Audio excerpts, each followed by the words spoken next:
I completely forgot to set up the picture in the back. And Discord get a shot of your fat ass. Hmm? What was that? Hello? You good there, Yeah, Bailey? can you hear me? Yeah. Yeah, I'm good. Yeah, I was saying, when I open Discord, the first thing I see is this you mooning me. I did not mean to do that. I was setting up this. Uh, what's a puzzle for? Oh, set decoration. That's really Okay. its main purpose at this point. Because I wanted it to be more than just the swords in the back. Uh, so did you look over the notes? I have not really. I've looked over the first two episodes of notes, but not the rest. Uh, I'm just gonna have to trust you. You did a good job. I hope so. uh, you've been getting better with the notes, I will say. I'm A lot trying to. less jokes. Which, it's fine to have some jokes, but I'm just not a joke writer, really. Yeah. Anyways, let's actually get to the proper introduction. Hey guys, Psycrafter here, and today I am joined by the man with the voice, Bailey, and no amateur. Hey, everyone. And today we're back for part number 2 of covering season 2 of Assassination Classroom. This is episode number 148. We're getting so close to 200 at this rate. Crazy. So today we're going to go over episode 6 through 10, was it? Wasn't it 5 through 10? Oh, no, sorry. Yeah, 6 through 10. I had my thing on the wrong page. Yeah, because episode 5 ended with, episode 5 was the pole competition. The pole felling competition.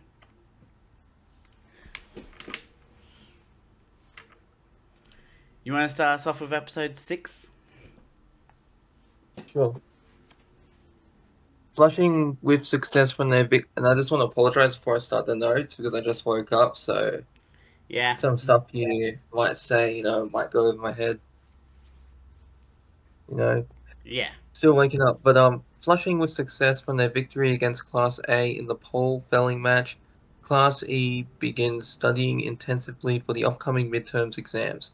However, there is a growing restlessness among the students as the deadline to kill Kora Sensei before March is only 5 months away. Mm. To both study for the exams and to hone their assassination skills at the same time, the majority of Class E start to parkour their way from the school to the town train station by leaping across roofs, despite some hesitancy from Izugai Which is and hilarious because they're also doing the parkour to stop the other students from doing the parkour. love a good parkour. Parkour! Is Despite some hesitancy from Izugai and Kateoka. Nearly reaching their destination, Akajima and Kimura jump down from a roof but accidentally surprise an old man riding his bicycle and land on him. The old man holds his leg in pain and the bike is bent out of shape. A young man carrying a bouquet of flowers witnesses the incident and immediately calls for the ambulance. And please, remember that man. Yeah, But, who knew that one old man would set off a chain reaction? well, I feel like it was already going to happen no matter what. It's just this particular event just happened to happen at the time it happened. Yeah, Also, give true. me a moment. I need to actually turn my light on because it is dark. Should I keep going? Give me a moment. That's much better. Now you can see my face. No. My ugly, ugly face. You want to continue reading? At the hospital, Karasuma informs the group that the old man's leg is broken. Because the students are supposed to be a national secret, his subordinate is trying to bribe the man's silence. Koro-sensei then turns up looking extremely angry at the students. A few of them try to explain that they have known what they did was wrong and that the pressure placed upon them to both study and save the world are too much to handle. Koro-sensei slaps everyone in the face with a tentacle arm in response. Yeah, which really surprised me. I was like, wait, Yeah, what? we do get the fact that we do know the fact that it's harming students is forbidden for Kurosensei, but Yeah, he's this like, is a that unique was it. situation where Kurosensei Yeah, just yeah, it's just like I'll allow it because they did literally injure an old man in yeah. the process. So yeah, It was, it was a one-off type of thing. So yeah, that's what he says. Um, yeah, so he turned a blind eye to the rule just this once yeah. because he too seems to feel responsible for subjecting the students to intensive training too early. When Karasuma returns to the old man's ward, the students feel deeply ashamed. Yeah, because like they did just break his leg. Yeah. Yeah, Koro Sensei notes that the class's behavior in excusing themselves and their rising successes because of their skill are no better than that of the main campus. He changes the subject and forbids everyone to study for the next 2 weeks. He states it is not a punishment, instead another lesson to teach them to aid those that are weaker than them. In the hospital ward, the old man stubbornly refuses Karasuma and his subordinates offer an apology, but he is later scared when Koro-sensei unexpectedly appears and humorously exclaims his apology. like this is the like national secret my left nut because it's just like It reminds me of when he got scared. Do you remember the first Madagascar movie and Alex the lion? He's like trying to explain to the police, "Oh no, we're just trying to take our friend back to the zoo, but all the humans here he's is a roaring. lion roaring." Yeah. Yeah, something Anyway, like that. I don't know why. the next Uh, day, the class has been tasked to help out at the nurse. I don't think it's a nursery. It's like a primary school nursery. It's like a mix of the two hmm. that the old man runs while he recovers and looks after the preschool students. Yeah, because there's one student later on that is most definitely not a preschooler. Or if he is, he got hit with the puberty stick pretty hard. No, the pink-haired girl. Yeah, what about her? She's clearly not a preschool student. Yeah, she got hit with the puberty stick. That's what I'm saying. Hazama questions as to why those not involved are responsible as well, with her explaining that Koro Sensei has to treat everyone equally. Obviously. Yeah. And who's this? Who are you talking about? Are you talking about like Kade or something, someone like that? Why? What did I put? You just put her. I think it was Care Day. Yeah. Uh, Takabayashi also notes that 2 weeks of paperwork to keep a national secret is a small price to pay for clothing large bounty. And he's saying that as calmly as possible with his pants around his legs. Yeah. Like, give the guy credit for being able to just casually say that while two kids are playing with his pants are down at his ankles. Let alone now he got pants like that.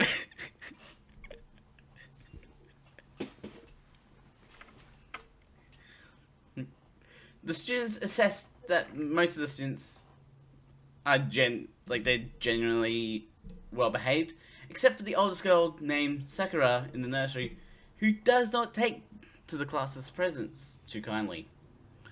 She challenges Nagisa with a broom, but immediately falls through the floorboards. It's like, well, that's one way to learn that your school is decrepit.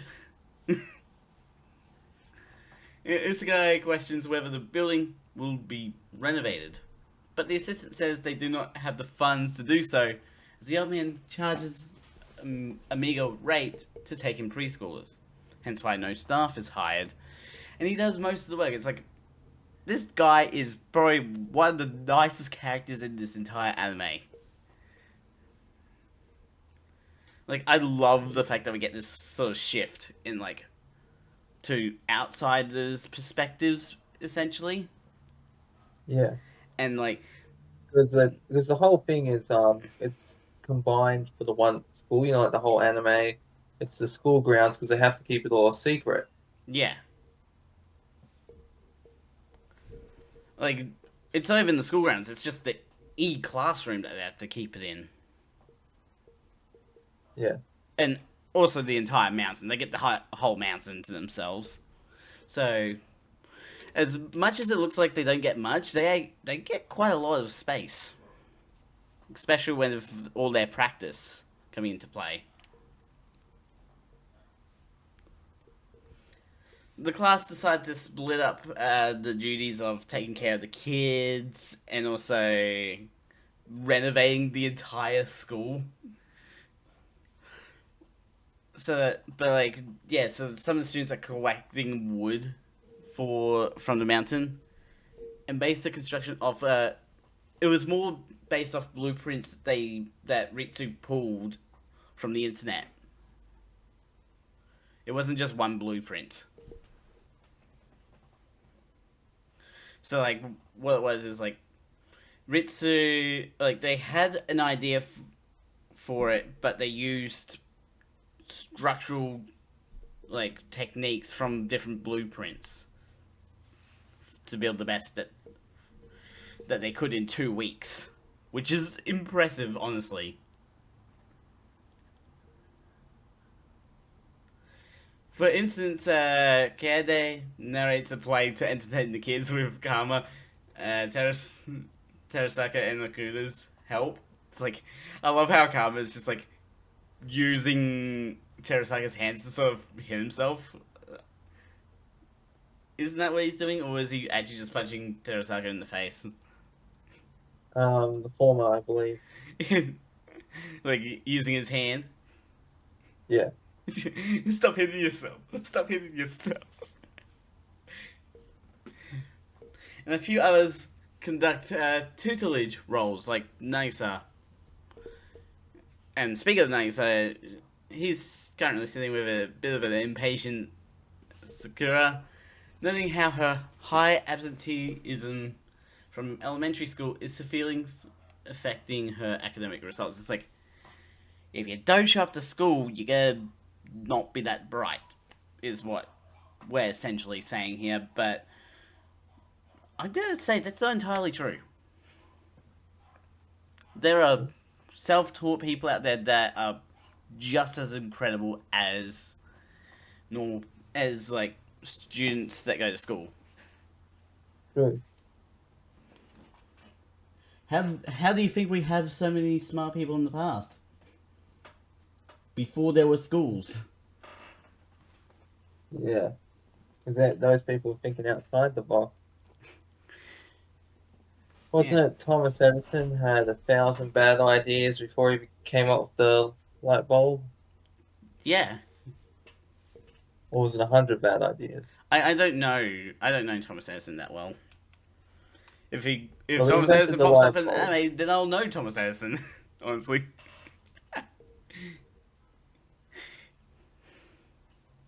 You want to take the next point, Bailey? Okay. Where were we? We were talking about Thomas Edison. I've lost my place. Hold on. There you go.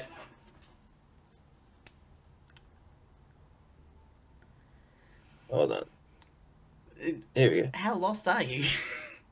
Oh, yeah, sorry. I've hit my mouse wheel. Just gone Uh, down. When Nagisa asks why the young girl does not go to school, she cites being bullied by her peers despite constant encouragement from her parents. When the two hear Kurahashi calling for a kitten that climbed from a tall tree to climb down, Sakura questions why people do not stay grounded, knowing how dangerous it can be to climb. As Okajima and Kimura bring the cat down, Nagisa replies that learning from the ground lead will lead to people climbing upwards. Excuse me. Thus, occasionally falling down, but along the way, forget to fear the heights of climbing. Nagisa ends his secret lesson telling Sakura that she can go to school once she has a game plan. I love 2 weeks the shock that all the little kids have when they do the pole, what they did at the pole climbing, or the pole felling. All the kids are just like, what? Even like Sakura's like just absolutely shocked that they've just cleanly jumped from the ground up to where the cat is in like one motion.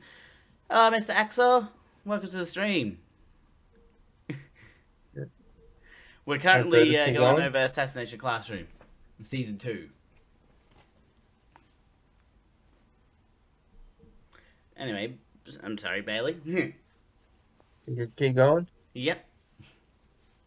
Alright, 2 weeks later, the old man, now recovered, is accompanied by Kora Sensei, arriving at the nursery. The man is astounded to find the building completely overhauled with renovations. A second floor has been added, including a library, playroom, and garage. The old man's bicycle has also been upgraded with his old dentures used as a bell. However, the old principal stubbornly states that the primary role has been to win over the hearts of the children rather than renovating the building. Hey, you forgot about the fact that they upgraded the bike as well as an electric bike powered by the merry-go-round thing in the classroom. Okay. Apologies and condolences. Well, no, it's a slight detail, and also it is assassination, not assassination. Oh, I was in a rush to get these notes done. I apologize. Well, I don't blame you for missing that detail. It's just like it's a very prominent detail that's stuck in my head. That's all. Alright. So should I keep going, or do you want to take Go for over? it. Go for it. Alright. At that moment, Sakura calls out to Nagisa, happily exclaiming that she came second in her class's math test. To prevent bullies from targeting her, she came only for the examination and left immediately afterwards. Nagisa congratulates her, advising her to continue using the same tactics, and promises to go back to teach her. Much to the terrified thoughts of his classmates, the old man hears all of this and cannot come up with a single fault. Having completed their special lesson, Class 3E returns to school. And also remember this old man and the students for a later episode. Unfortunately, the very next day happens to be the day of the midterms, and the majority of the class dropped in ranking from the first semester finals. The five virtuosos regain their top rank, and all but Asano are very smug about it. Karma, however, gloats that he had risen to second spot overall just behind Asano, and covers Class E by stating that they did not want people to think that Class A's recent loss will ruin their reputation. Yeah, I love how Gamma is such. He is like chaotic neutral almost. If you look at it from a what like a Lyman chart scale, he's not good. He's but he's not really evil. He's not lawful, and he's not neutral. He's literally chaotic neutral. Yeah. Like the fact that he covers for the entire class in one sentence, and also I'm pretty sure Asano was a bit smug about still being the top student. And then ego on him. Hmm? Well, I'd call it ego, but he's earned it. Yeah, He got the first one. I mean later on he is Yeah, the first very place. gloaty about particular skills. without saying anything, really. Anyway, Kurosensei privately notes that he has noticed Kama's major prep work on the day of the summer festival. But how did Kama retain that knowledge for 2 weeks without any studying? Although, we're talking Photographic Kama. memory? We're talking Kama. He probably would break the rules. Or maybe photographic memory? It's rare for someone to have a photographic memory in an anime, unless it's clearly stated. But maybe that's his secret weapon. Maybe. As Kama promises that E-Class will not go easy on Class A next time. In the staff room, the class again apologizes to Karasuma, who asks whether they have learnt anything from the past fortnight. Nagisa answers that they can use their skills and abilities to assist others and not flaunt their own so carelessly. Oh, scrolled too far. Gosh, sorry. Outside, Kurosensei notes that failure and frustration are also sources of growth. As he prepares for a grilled lunch for himself, it's like he's got veggies and meat. However, out of nowhere, Nakamura jumps down from the cliff top and lands on the barbecue, spilling his food. That's why she was like, "Oh, no scratch." Well, obviously, like, they just come out of nowhere. It's like, that was a perfect opportunity to kill Kurosensei right there. Now, every student is wearing new military uniforms. They're not really military uniforms, they're just like government issue uniforms. They're now Class 3E soldiers issued by the government and wanted Kurosensei to see them, as they promised to use them to protect others. Kurosensei affirms it as he reminisces about how much the students have grown since he first joined their class. It's like, oh yeah, we're gonna get into this. We're starting to get into like the serious stuff in these episodes now, aren't we? Yeah, right. Because we're going into episode number 7. And Yada, Hinano, and Hinata discuss with Professor Bitch about their new military uniforms from the government. Professor Bitch states that she originally wanted the girls' military version. No, yeah. I remember that. More revealing. It's like, no. We're not in Kill la Kill. But compromised with Karasuma's vision, to which the girls are grateful for. It's like, ah yes, bikinis. We're not in the anime where they fight with their butts. I forget the name of it. But you know what I'm talking about, right? Possibly. There's a lot of anime I've seen. No, there's one in particular where it's beach butt battles or something like that. No, not really.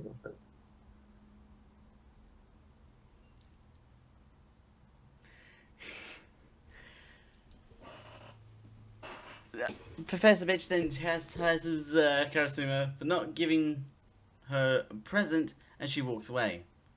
The girls remember that October 10th, 4 days previously, had been Professor Bitch's birthday. I keep going to say Irina because you wrote Irina. Sorry, what? I keep going to say Irina because you wrote Irina, but she's Professor Bitch. Oh, okay. At least up to, I think, past this episode, they start calling her Irina more. Okay. So, can we just get through episode 7 just calling her Professor Bitch? Alright, you want? Because episode 7 does have a lot of her. In the staff room, Professor Bitch privately thinks to herself about not receiving anything from Karasuma, as she used to have plenty of suitors. But now, it's like he's the only one she cares about. Ooh la la. Also, she cannot contact Lovro since the summer holidays. It's like because we saw Lovro get killed, right? Yeah. Kataoka and a few of the girls take Professor Bitch outside to ostensibly learn more French. It's like we know what we're doing here, right? Right. We do. Okajima and Maihara are eavesdropping from outside of a window. Who notices a group at the town to buy her a present. Like they're trying to figure out what to buy for their teacher. Like, what do you get the teacher that's done everything around the world? And as they wonder what to get someone who has almost everything, the flower shop man who had witnessed the accident 2 weeks ago approaches them. Confirming their intentions to buy a present, the flower shop man makes a convincing sales pitch for a bouquet of roses. And, of course, the students buy them. Nagata's group returns to the mountain classroom and convinces Karasuma to take the flowers to present to Professor Bitch. With that accomplished, the group of students who are busy pampering Professor Bitch suddenly leave, much to her confusion and chagrin. It's like, why do they just leave? Returning to the staff room, and she's like ready to start complaining about how the students basically surrounded her and then ran off. However, she finds Karasuma, who wishes her a happy birthday and presents her with the bouquet of flowers. Bouquet is such a weird word to say.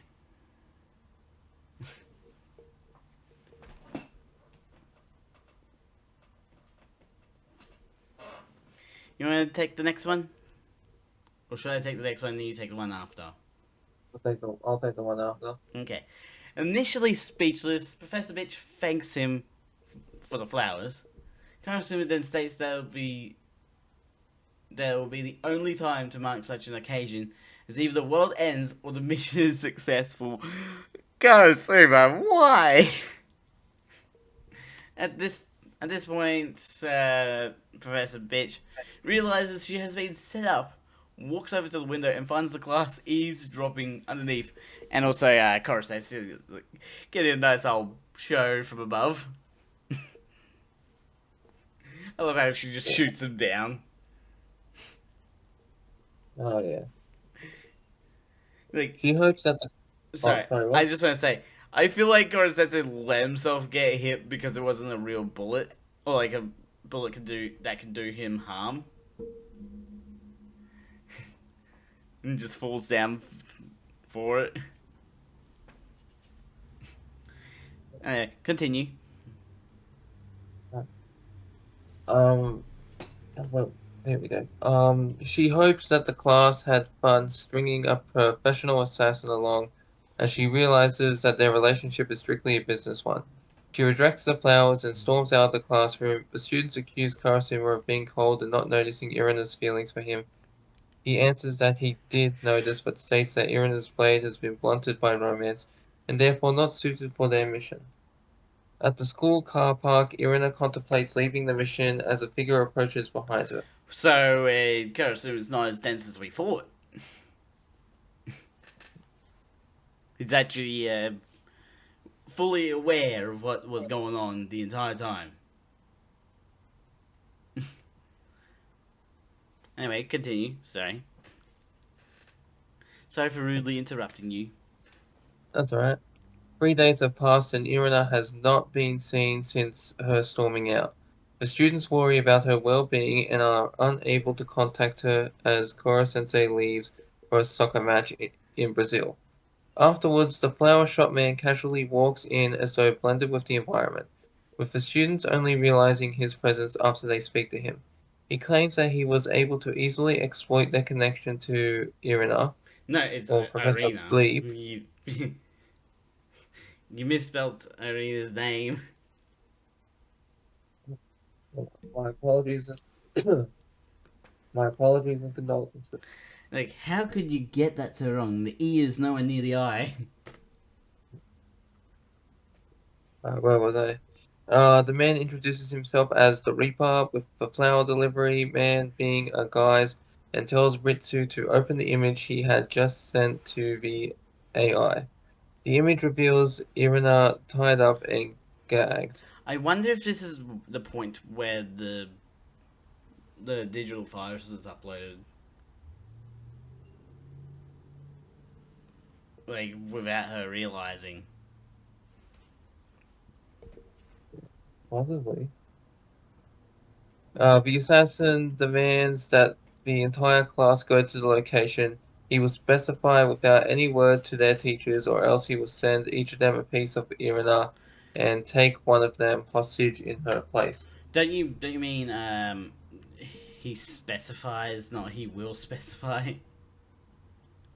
Okay. My apologies, condolences. These notes are in a rush. Yeah, that's fine.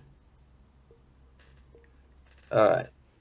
Um, Terasaka calls his bluff and threatens him, but the Reaper instantly leaves in a flash, leaving behind a map and a note telling them to go to the location on the map at 6 p.m. He essentially pulls a Ruby Rose because of all the rose petals.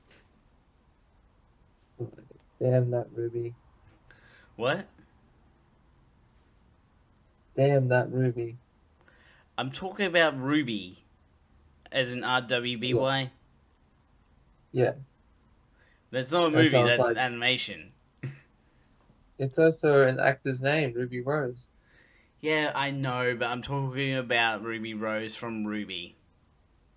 I know. Okay, the class arrives at a location wearing new military gear. What? With nothing standing out, according to Itona's recon. Sorry. Hara tells Ritsu to tell Koro Sensei of the situation if they're not back by midnight. Before the class enters the complex, arriving in a big room, the Reaper greets them via camera before activating his trap. After seeing Irina tied up, the class tries to find a way to escape. Oh, and the entire trap is like the entire room lowering down. Like, it's an impressive room. Should I take over considering you're fumbling your words? Yeah, if you want. I just gotta get a drink of water to clear my throat. Go for it. Mm. Okajima keeps the Reaper distracted by talking to him as Mimura finds a hollowed spot on the wall. Takabayashi sets explosives while Okuda throws down a smoke bomb to cover the class's escape. The efforts don't please the assassin, getting a chance to warm up before Koro Sensei arrives. At the same time, the class splits into two groups, one led by Isegai to potentially fight the Reaper, and another led by Kataoka to rescue Professor Bitch. Meanwhile, Koro Sensei is enjoying himself in Brazil, but his innocent remark of 7 to 1 unwittingly angers the locals. His failed attempts to contact various students makes him worried about his makes him worry about the students, but at the same time his simultaneous dodging skills reverses the locals' attitudes towards him. It's like they're actually impressed by his soccer skill. Mm. Back in the trap, the battle group tries to strategize with Mobile Ritsu. However, they come to find out that Ritsu has been hacked, and literally with like the word hack written under a like eye and stuff like that. I love the fact that they went to the detail of giving her like a whole room to laze around in. Does she really need that room, considering she's an AI and in that machine? No, but it's a good joke. You gotta think joke potential with hacking an AI that has the potential of giving herself backgrounds. True. If an AI is able to create a background for themselves while they're hacked, and you're going to expect it to be a neat bedroom.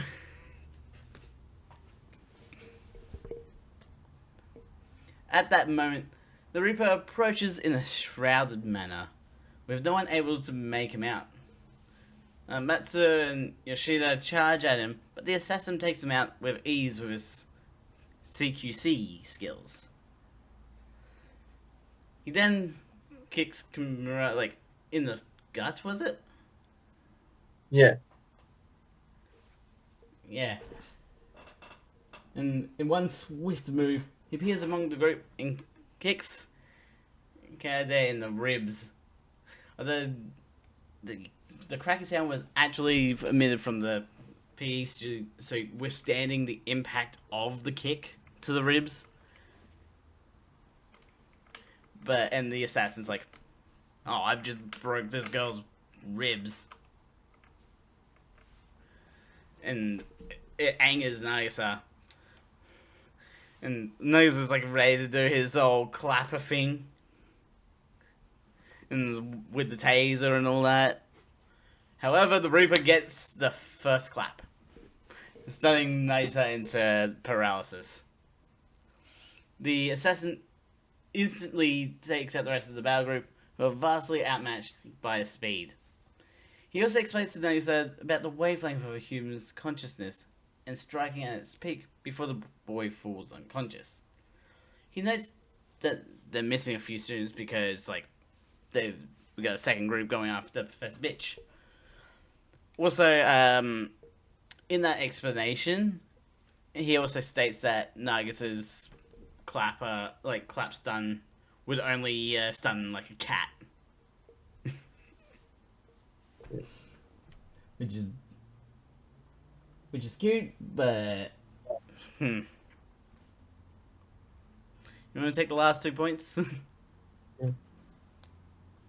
Meanwhile, the rescue squad finds Professor Bleep and unties her.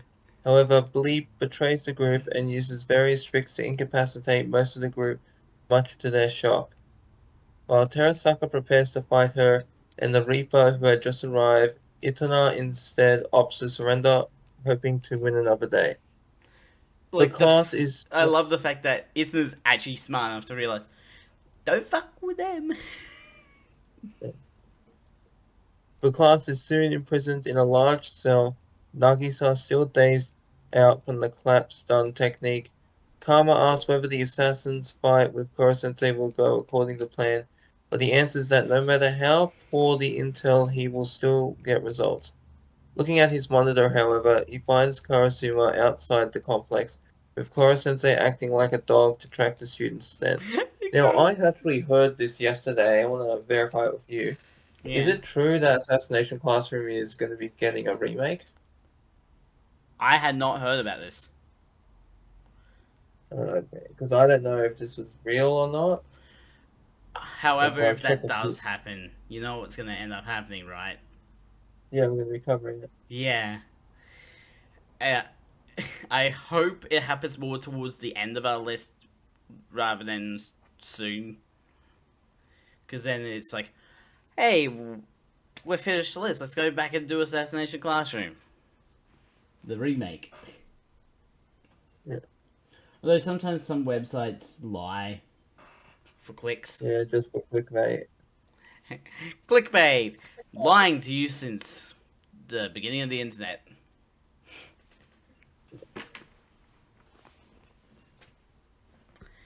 And you can't say I'm wrong about that. Yeah, no. Like, what site did you find it on? It was on, I just got on my phone and was scrolling through Twitter that came up. Hmm. Depending on, like, who published it, it might just be a joke. Yeah. Because if it's like some website like The Onion or something like that, no. Don't take them seriously. Uh, well, I can't even remember what the website was. Anyway, episode number 8. Let's get into it. The Yeah, Assa- me? Am I still reading or are you you gone? can read if you want.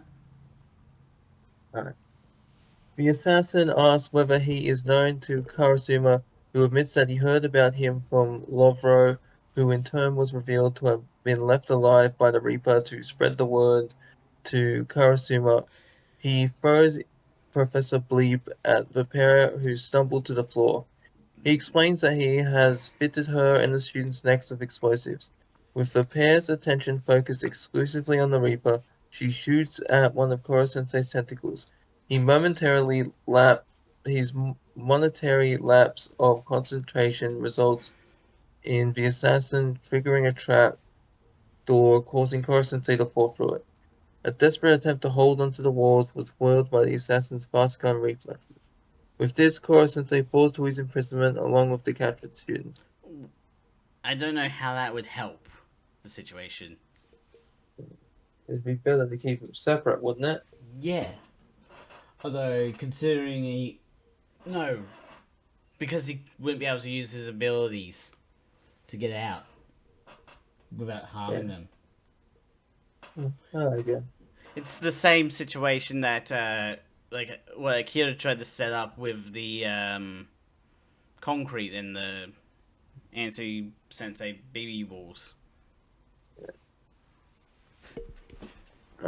With the bars designed with anti-sensei metal, I like how they put anti-sensei metal. Yeah, it is basically that, though.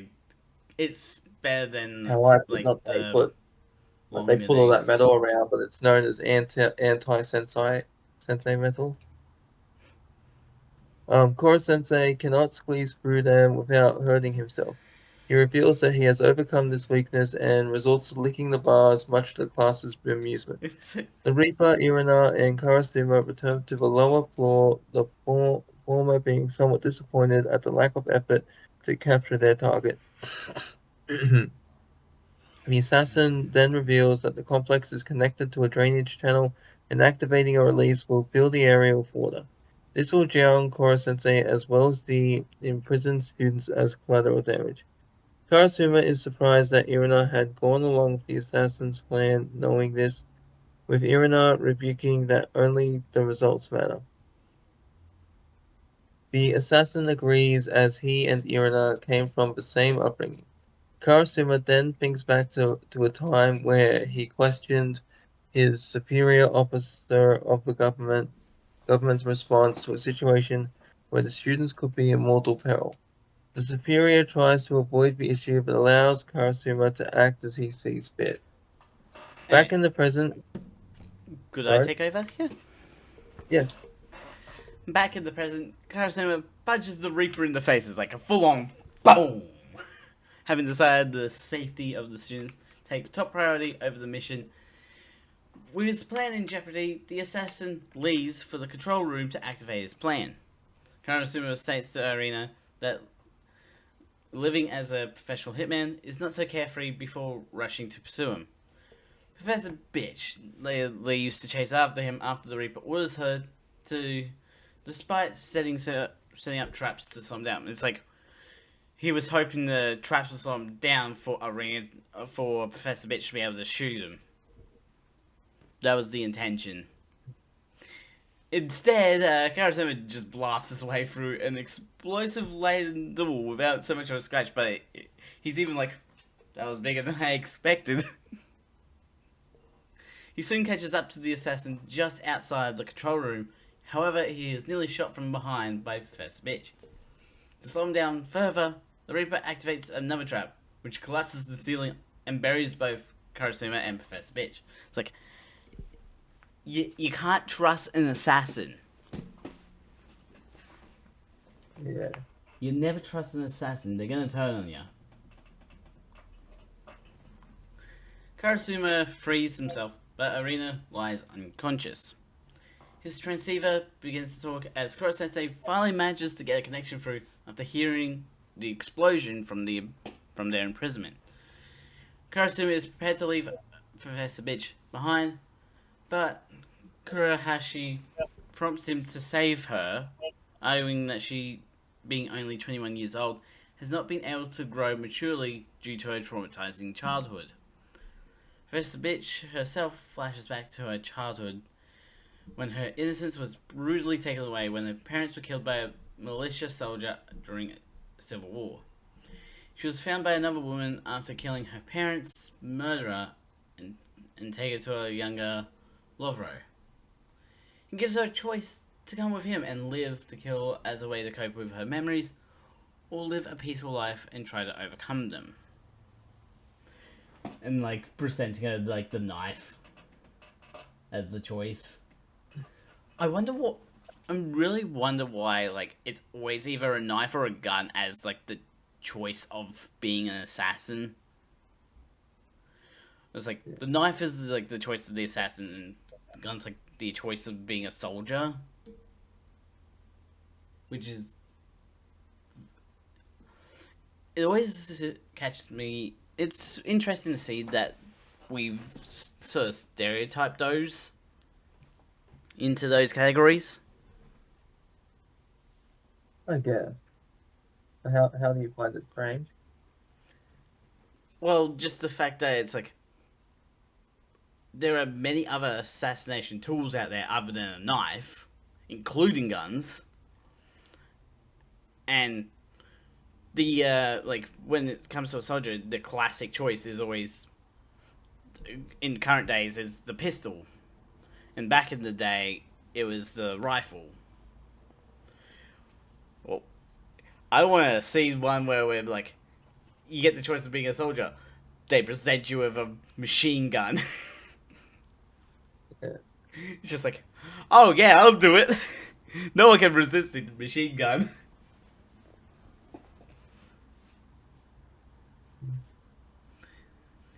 Regaining consciousness, she finds Karasuma lifting the rubble off her. He straps her broken arm with his shirt, though the sight of his naked torso causes Professor Bitch to bleed through the nose.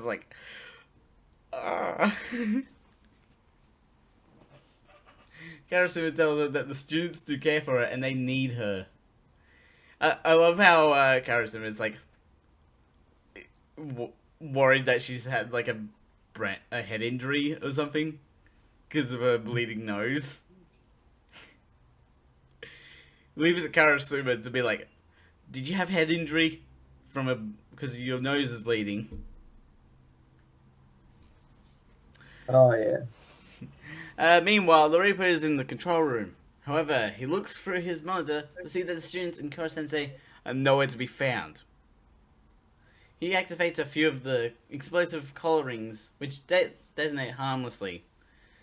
Shocked that they had been removed, he rushes back out. It's I love that. Because it is revealed that the students have camouflaged themselves into the walls using their military uniforms, and that they use a blind spot from the camera to further hide. Kuro-sensei was forced to embarrassingly strip himself down and blend in with the surroundings, as the students more in the camera would detect his blushing face. It's of course he would be naked, right? Meanwhile, the Reaper finds a conscious Professor Bitch, accusing him of sacrificing her. The assassin does apologize, but states it has been for the best. Professor Bitch does agree with this, commenting she is a bitch who hops from one man to another.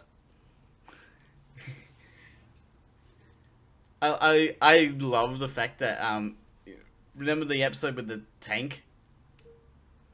Oh yeah.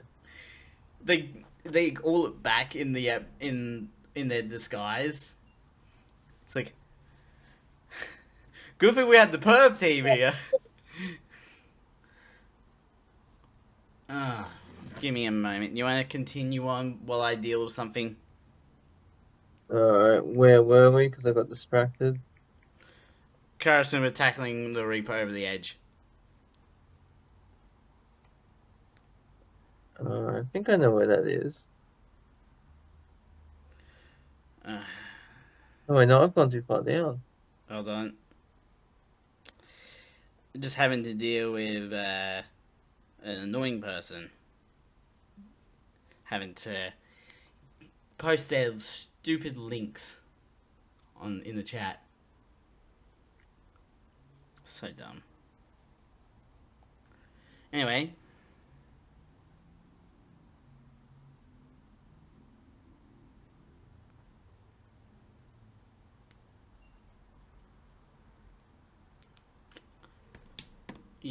You there, Bailey?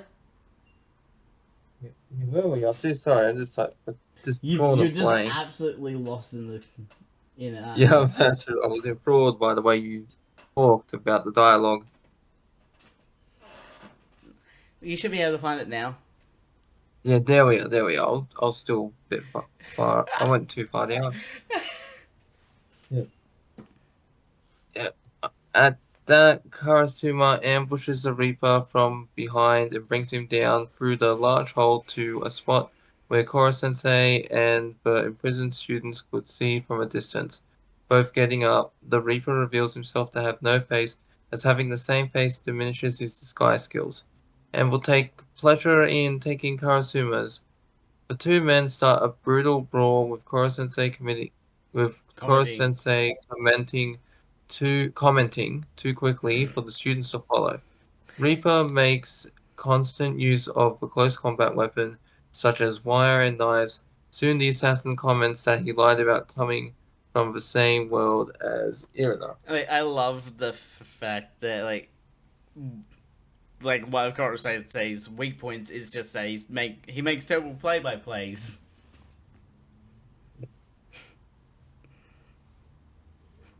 In truth, he had a wealthy upbringing until his father was killed by another man. He felt no sadness for his father's death, but was captivated by how his father's murderer had killed him. Plus, he was inspired to become an assassin from the point.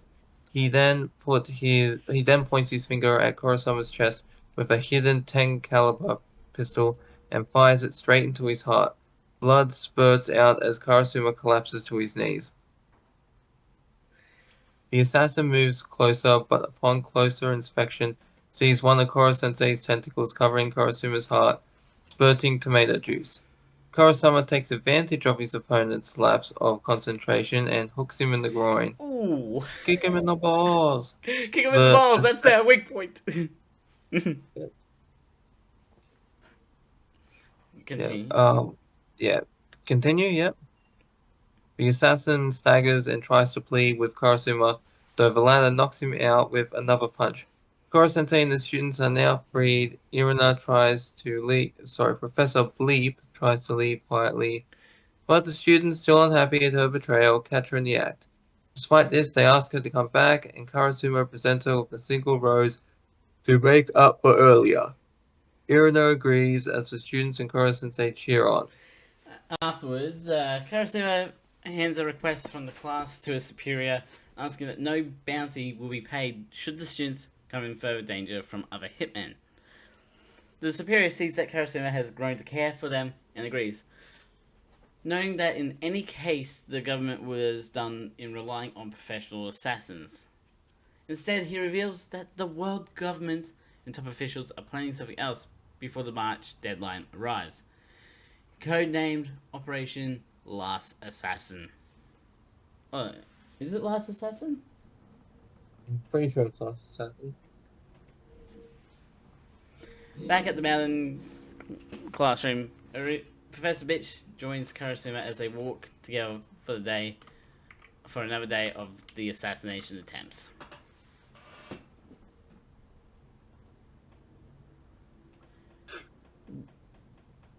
I think, this next episode has a moment that I absolutely love in it.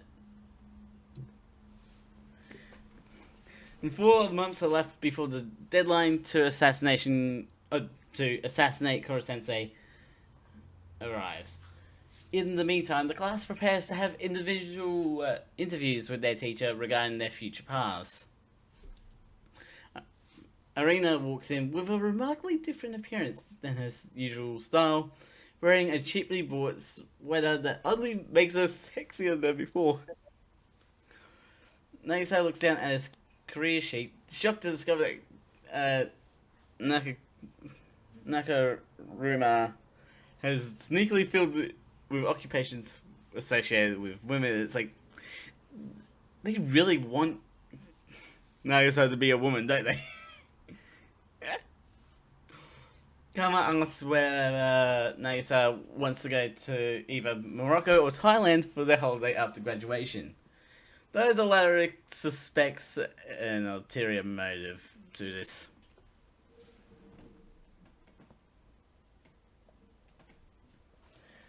The class discussed their career choices with Koro Sensei, and Kama wants to be a bureaucrat, much to Koro Sensei's surprise due to his temperament.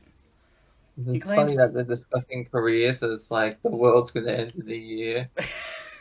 yeah, he claims that the country should have been paralyzed during an earthquake, but everything kept functioning due to the bureaucrats. He claims that this is true power, and he wants to get involved with that. Koro Sensei claims there's a good fit for him. Walking past Terasaka, Kama advised him not to become a politician, as he would be too easy to control, but Terasaka claims otherwise. Nakamura aims to be a diplomat, with the second choice of an interpreter.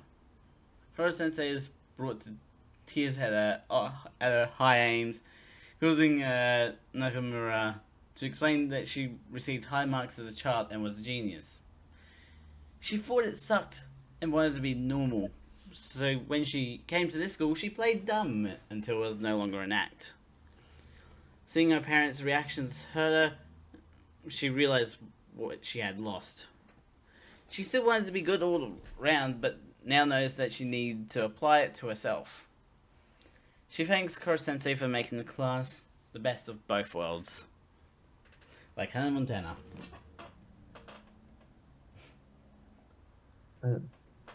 You want to take this next one? Because I love this. I'll take the one after. Okay. Nagisa is the last student to talk to Koro Sensei. Before leaving, Kama and Kaede spot that the price tag is still visible on Arena's sweater. As he leaves, Nagisa removes the tag without her noticing.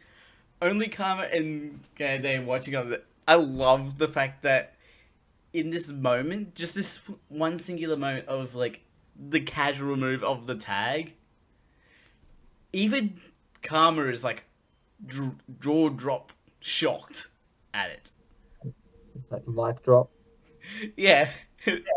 It takes a lot to, especially when you talk Kama. He's the cool-headed student in most situations.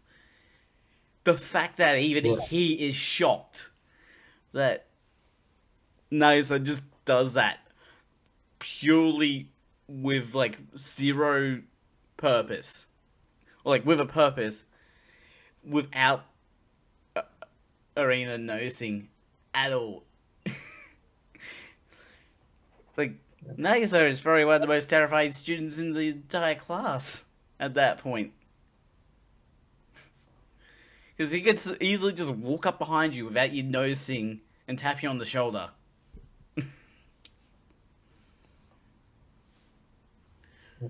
Meeting with Koro Sensei in the staff room, Nagisa admits he has the talent to become an assassin despite the high risks and absurdity.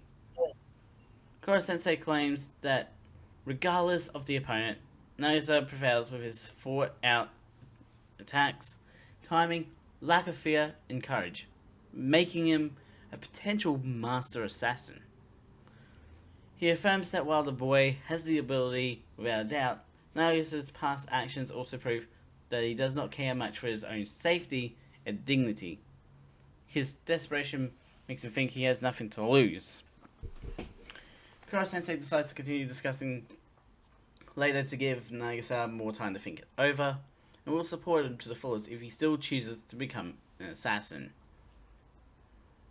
And this whole, like, balance of, like, Nagisa's, like, absurd ability to silently remove a tag without a professional assassin noticing. Because we're talking Irina, she would notice something like that, but she didn't. And then on the other hand, we have another element that we revealed later in the episode. Care to continue it, Bailey? Yeah. On the way, Nagisa spots two boys playing an arcade-style game. He arrives home to find his mother, Hiromi, expecting him. After sitting down, she discusses Nagisa's midterm scores and their plan to transfer her son, who she has make his hairstyle a girl, Well, we to get the to that main in a moment. campus through bribery. Horrified at the thought of leaving the place he has grown happy to be, Nagisa tries to argue his case to stay but stops as he senses a sudden change in his mother's mood. Sure enough, Hiromi lashes out at him, shouting that Nagisa has no right to oppose her plan for him to follow the path of the life she did not have. Nagisa apologizes, privately thinking that this was why his father had left the family. Hiromi calms down and starts showing her complex as she envisions Nagisa to be what she could not be. Well, he's already is what you are not, which is a guy, so Yeah. why give him that hairstyle? Hey, But we're long getting to long that, we're hairs getting to that. can suit guys. Yeah, alright. Even having long hair and buying girls' clothes for Nagisa. To her, Nagisa is her second round.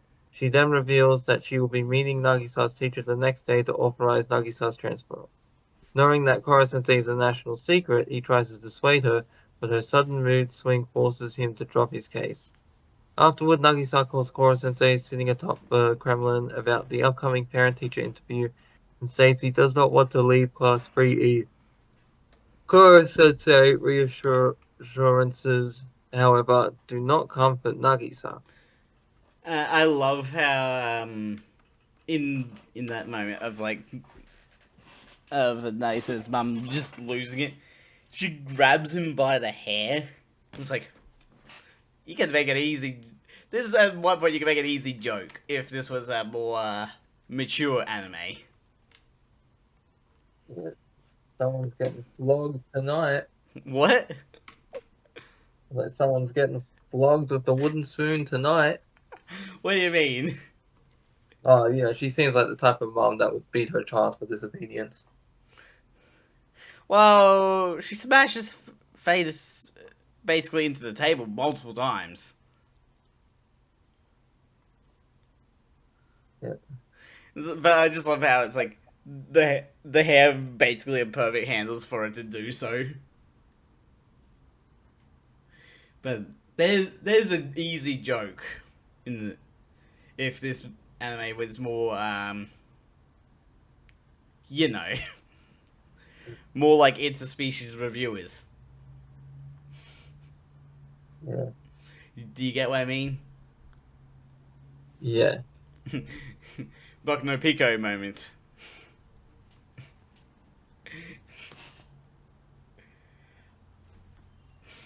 Am I continuing? Go on. I need to stop being inappropriate.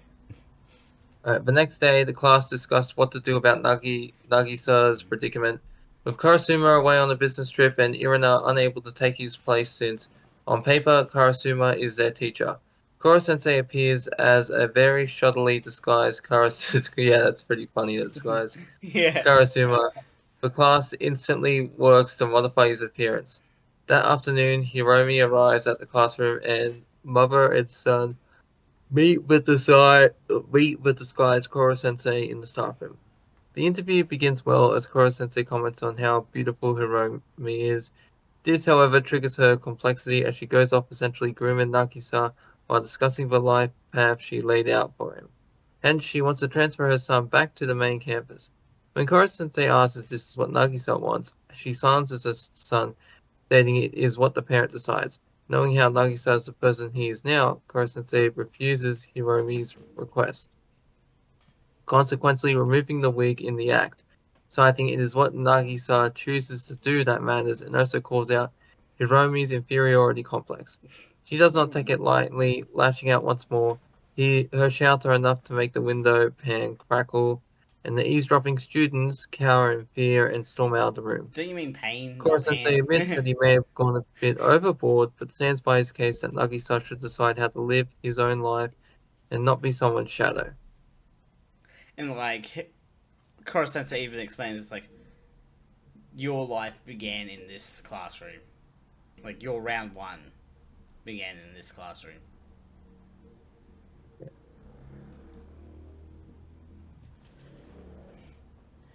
Oh, this episode has quite an ending, doesn't it?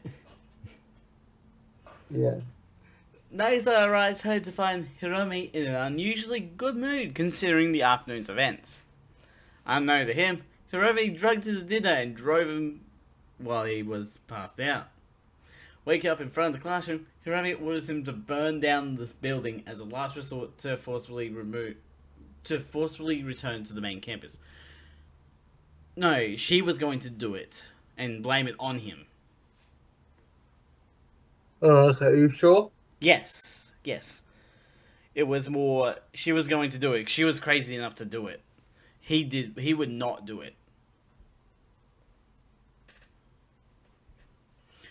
Although I think maybe she did offer it to him. Which is like, oh yeah, drug your kid and then encourage them to burn down their school. Nothing wrong with that. Nagisa refuses, sparking more shouting from Hiromi. The argument is interrupted, however, by a sudden hitman lying in wait with a whip. He states that their presence could alert Koro Sensei, who is noted to watch his favorite dramas using Ritsu's systems at night. It's like, at least Koro Sensei has some sort of entertainment at night now, right? I guess. Seeing how scared Hiromi is, Nagisa walks up to the hitman while calmly asserting that he'll live his life on his own terms. Even if it means graduating from his mother and using the clap-stun technique to incapacitate the hitman. Koro Sensei also arrives as Hiromi falls unconscious, thinking Nagisa will leave her. As Koro Sensei drives the family back, Nagisa decides not to become a hitman. Instead, he'll use the skills to save people, a decision his teacher supports. The mood, however, is killed as Koro Sensei comically rages at a red light, making Nagisa note another weakness. Yeah, gets testy while driving. It's like he didn't even have to be driving in the first place. He could have just flown the car, carried the car, right? Because we do see him lift the entire rocket, which is probably about the same way as a car. Yeah. The next morning, Hiromi finds Nagisa has cooked breakfast. The latter decided to ease the burden of his mother before she has to go to work. He also states that he'll take out the trash, but on the condition that he be allowed to stay in class 3E. To his delight, Hiromi begrudgingly agrees. She's just like, yeah, do whatever you want. Don't care anymore.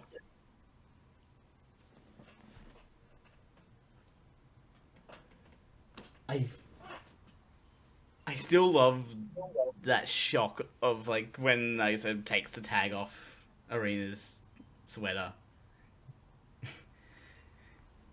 That is probably one of the most memorable things in like episode 6 to 10. Yeah, You want to start off episode 10? yeah, I can do that.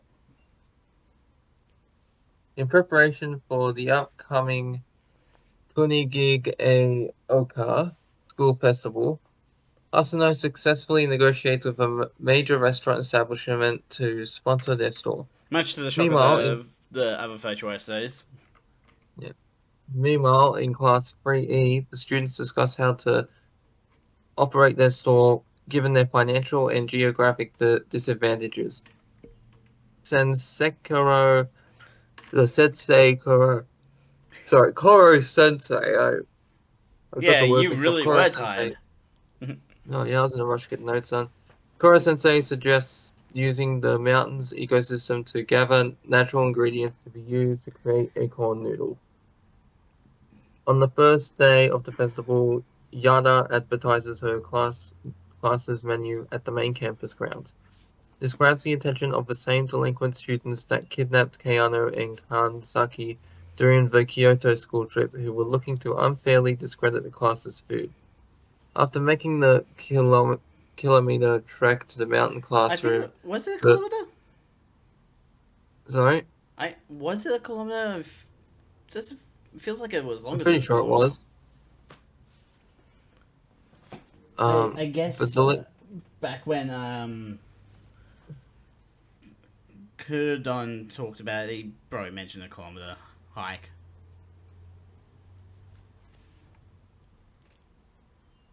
Sorry. That's alright. Who were looking to unfairly sorry, here we go. The delinquents could not hide their imprisonment Impressment. at the menu. Sugino and Comic Justice recognize the group, but otherwise cannot force them to leave due to the class badly needing sales. The leader orders a bowl of acorn noodles, intending to spit them out, but cannot help but find it tasty. His friends immediately forget their plan due to their greed.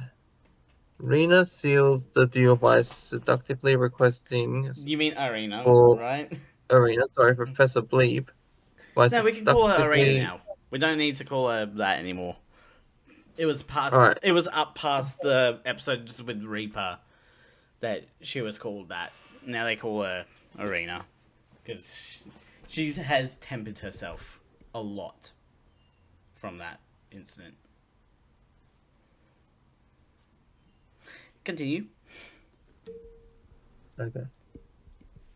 Um, telling, requesting for them to come back, telling them there is an ATM at the station.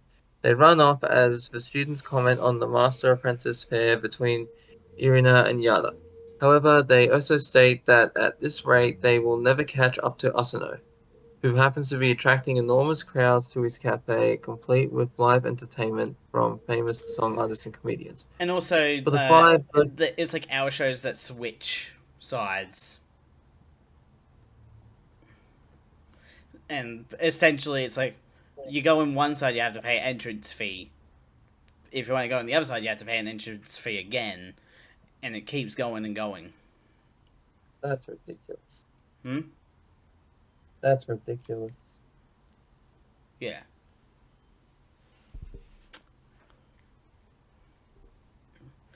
And it also works because they're offering free food and drink. Yeah, Anyway, continue. Sorry. yeah, okay.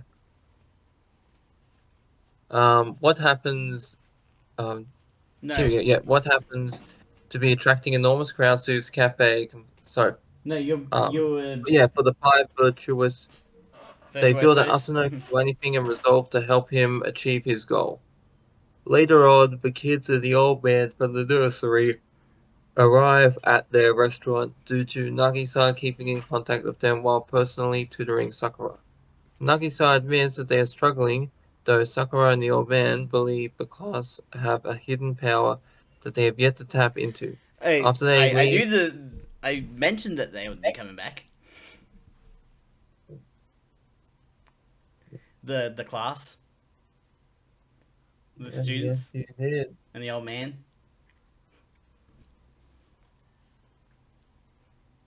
Again, After sorry. they leave, Nakamura approaches Nagisa. Having heard why... Having... Ooh, I was Oh, going. you go? You've done a fair bit. Right. I'll take over. Yeah. Having heard why Nagisa has kept his long hair, she apologizes for teasing him about it. However, Nagisa states he does not mind her and Kama's teasing. A voice then calls out Nagisa's name, and the boy is shocked to see Narita from the Southern Island greeting him. When Nagisa asks how Yuji knew where he was attending school, Yuji admitted searching everywhere since the summer. Since Yuji still believes Nagisa is a girl and appears to be rich, Nakamura decides to backtrack on a short-lived promise and swiftly swaps her skirt for Nagisa's trousers. Oh, just embarrass him while he's standing. She tells him to get as much money from Yuji as he can, playing hostess, before booting him out, like right out the window.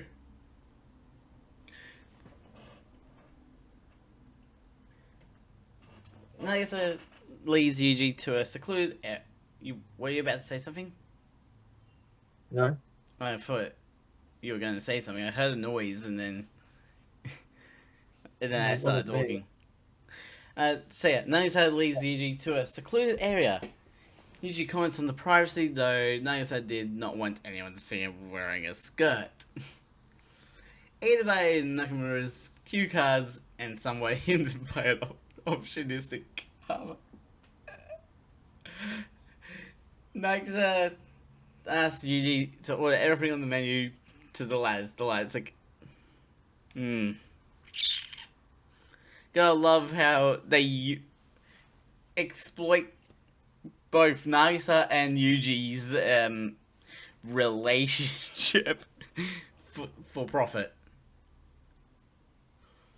However, Yuji gets comically suspicious as shady characters such as Red Eye, Lovro, and the assassins encountered on the Southern Island kept appearing at the mountain classroom on Koro Sensei's invites. Like, the target invited the very assassins that have tried to kill him to eat.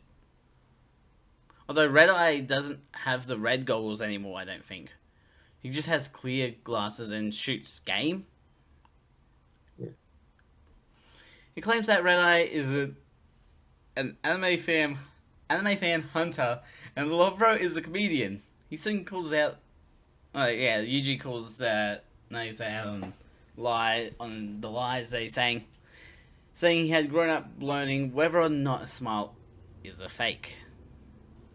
Nagisa then admits the lies, but also tells Yuji that he recently learned how to stand up for himself. He also tells Yuji that he really is a guy, much to the latter's shock. Yeah, Yuji's just like, oh. Yuji. No, I love how Yuji's like, is that a lie? No. yeah. Another lie? No. Another lie?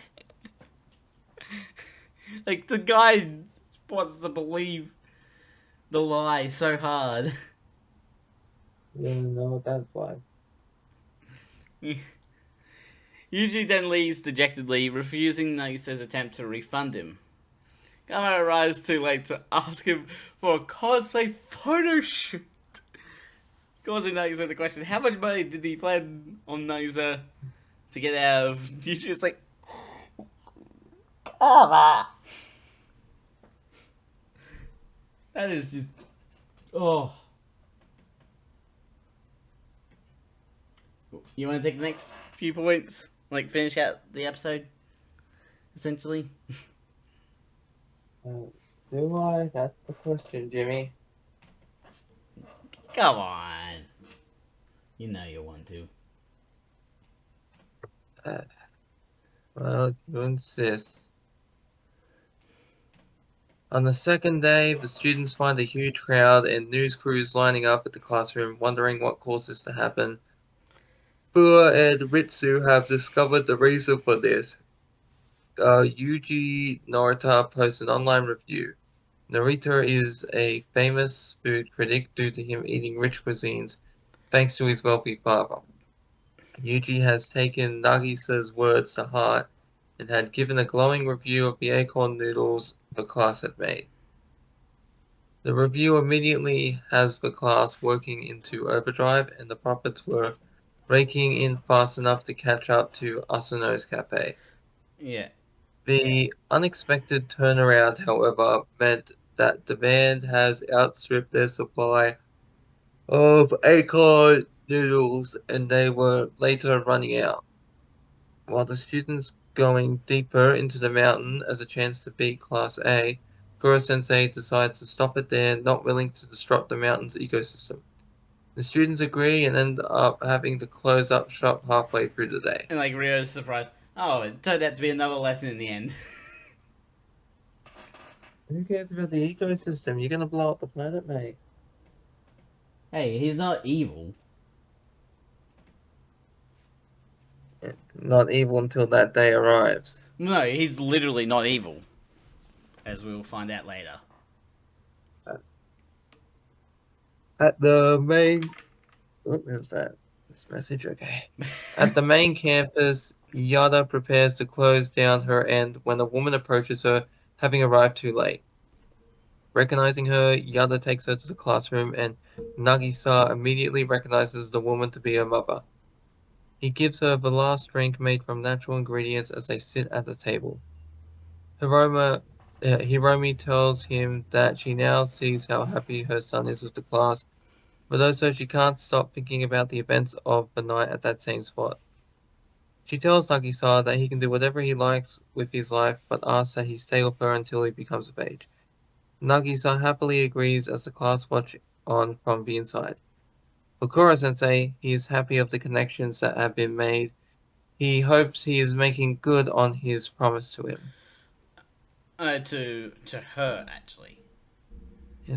Do you want to take the last one, my friend? By the way, I just want to note, Nagasa's like a teenager. Isn't the general rule that you're supposed to stay with your parents until you're 18? Yeah, that's why it says until he becomes of age. But she doesn't need to ask that, really, because Yeah. he has to, right?